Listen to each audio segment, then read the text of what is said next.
Moi,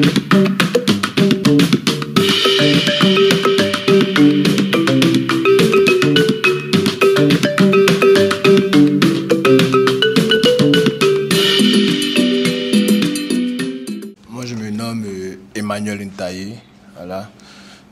J'ai 21 ans maintenant. Oui, voilà. Emmanuel. Et ma question, c'est la suivante.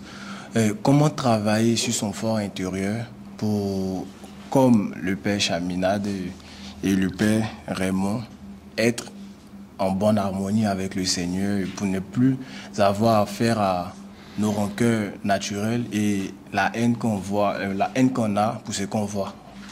D'accord. Alors, là, tu fais creuser la première demande. Hein? Vous êtes donné le mot tous les deux, là? C'est génial, hein? Eh bien, écoute-moi bien. Quand je suis devant, on va y être hein, dans une demi-heure, même pas, hein, devant Jésus-Eucharistie. Écoutez-moi bien. Quand je suis devant Jésus-Eucharistie, vous savez, il y a des nappes d'autel. Hein, on va mettre dessus le calice, la patène, il y a des nappes d'autel. Bon. Eh bien, je suis comme une nappe d'autel qui s'est dépliée. Je me déplie devant Dieu et je m'offre tel que je suis. Jésus me dit, aime-moi tel que tu es. Ne rêve pas à ce que tu n'es pas. Je suis venu pour sauver ce qui était perdu.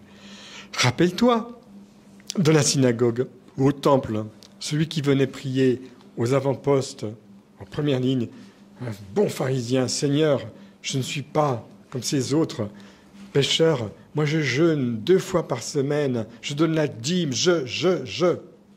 Puis derrière, il y avait un publicain, celui qui ramasse l'argent pour l'État, parce que c'est pas un rôle facile non plus. Hein. Et puis, on est tenté de temps en temps d'avoir un petit pourcentage, n'est-ce pas hein? Seigneur,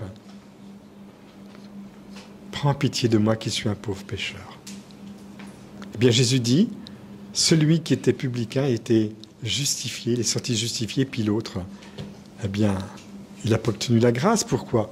Parce que quand tu vas à l'oraison, tu vas exposer ce qui en toi a besoin d'être assaini par la tendresse de Dieu, par son pardon, mais en lien avec les pauvres pécheurs. Ce qui fait que moi, quand je suis à l'oraison, à l'adoration surtout, j'aime beaucoup l'adoration eucharistique.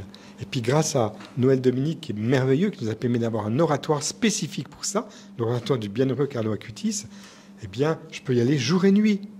Qu'est-ce que je fais?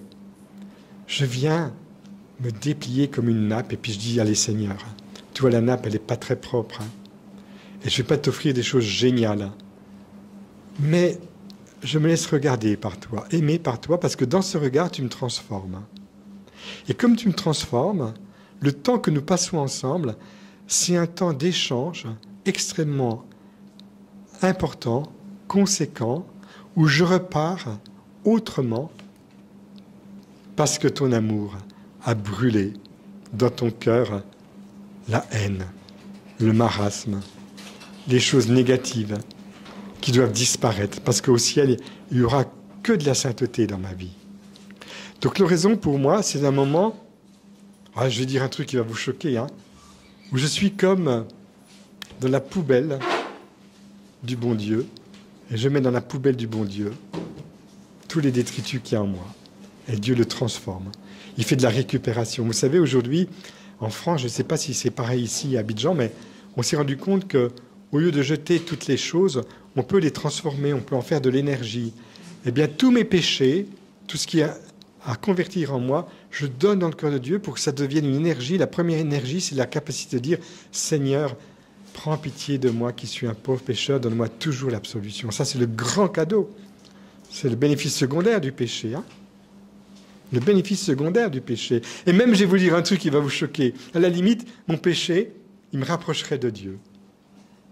Ah oui, bien sûr. Mon péché me rapprocherait de Dieu. Bien sûr, j'essaie de ne pas pécher, comme vous, hein. Mais j'ai bien compris une chose, c'est que le démon, lui, il te fait tomber, puis après il dit, t'as vu où tu en es? T'as vu comme t'es tombé? Non, parce que je suis aimé de mon Seigneur, il est venu chercher la brebis qui était perdue. Alors moi, je dis à Jésus, tu vois, Seigneur, s'il y a un mouvement d'orgueil en moi, de suffisance, je veux avoir le dernier mot, je vous l'ai dit tout à l'heure à l'homélie, hein, Eh bien, Seigneur, regarde en moi tous ceux qui veulent avoir le dernier mot, par orgueil, et dans des domaines beaucoup plus graves que mes domaines personnels, hein, dans ma vie communautaire ou dans ma vie pastorale.